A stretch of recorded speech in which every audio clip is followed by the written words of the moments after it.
Një gjendje e re nacionalistësh etnik serb po përgatitet për një konflikt të ri të armatosur në Bosnjë, paralajmëron The Telegraph në një investigim të gjatë, duke ngritur alarmin për rrezikun e destabilizimit të rajonit 30 vjet pas përfundimit të luftës së përgjakshme në Bosnjë.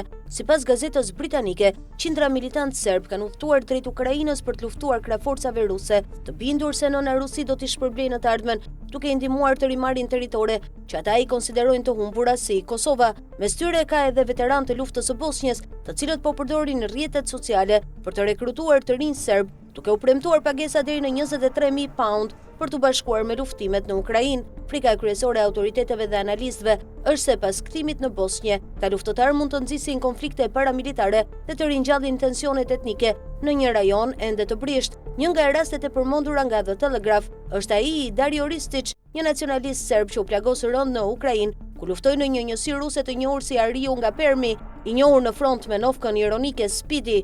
Ristic mori pjesë në sulme me snajper dhe dronë në qytete si Avdivka, ndërsa në rrjetet sociale përfshirë TikTok dhe vkontakte promovonte luftën dhe mesazhet nacionaliste për të rinjt serb në Ballkan.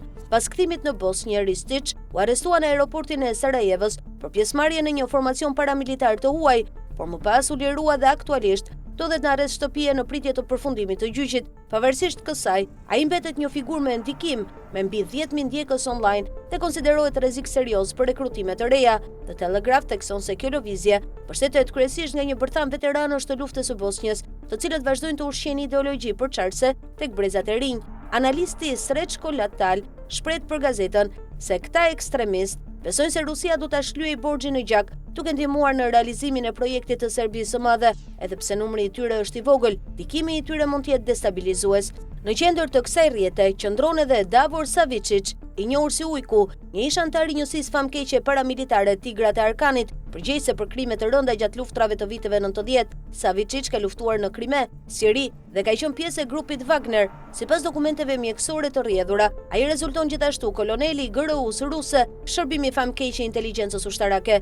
Në drejtimin e tij thuhet se janë krijuar kompani Guack për të ndihmuar rekrutët të shmangin në autoritetet në vendet e tyre, duke siguruar leje pune dhe itinerare udhëtimi përmes vendeve të treta. Një gazetar investigativ nga Sarajeva, i cituar nga The Telegraph, tregon se pagesat për luftëtarët janë rritur ndjeshëm për shkak të humbjeve të Rusisë në front. Situata është veçanërisht shqetësuese në zona si Modrica, ku papunësia është e lartë dhe pagat mujore arrin vetëm rreth 500 pound. Në këto kushte, ofertat financiare dhe propaganda nacionaliste gjejnë terren të favorshëm, donse ligjet në Serbi dhe Bosnjë e ndalojnë pjesëmarrje në luftrat të huaja me dënime deri në 5 vite burg, dënime që sipas gazetës rrallë zbatohen. Raporti ngre gjithashtu dyshime për bashkëpunim shtetëror, duke përmendur fotografi të Milorad Dodik, liderit të fuqishëm të Republika Srpska, me Davor Savicic përpara një takimi me presidentin rus Vladimir Putin në Moskë. Sipas The Telegraph, ekziston frika se kjo infrastrukturë paramilitare dhe trajnimi i luftëtarëve në enklavën e mbështetur nga Rusia mund të ketë pasojë edhe për sigurinë evropiane dhe britanike. Dëshmi nga gjyqet të fundit në Moldavi sugjerojnë se Republika Srpska është përdorur si bazë trajnimi për luftë hibride, përfshirë sabotime, përdorim dronësh dhe shndërrimin e protestave paqësore në trazira të dhunshme. Për komunitetin musliman bosnjak, kthimi i këtyre luftëtarëve ringjall plagë të vjetra. Banorë që kanë përjetuar masakrat e viteve 90 shprehen se pavarësisht përpjekjeve për pajtim, ekzistojnë gjithashtu frikëra se stërvitja para-ushtarake në enklavën e mbështetur nga Rusia mund të ndikojë në sigurinë britanike, ashtu si Gjermania lindore dikur ishte një terren stërvitje për Iran dhe fraksionin e ushtrisë së kuqe, ka frikëra se Republika Srpska mund të ndjek një rrugë të ngjashme. Deklaratat e dëshmitarëve nga një gjyq kundër sabotatorëve në Moldavi kanë zbuluar se ajo është përdorur së fundmi si një bazë stërvitjeje për luftën hibride të mbështetur nga Rusia kundër perëndimit.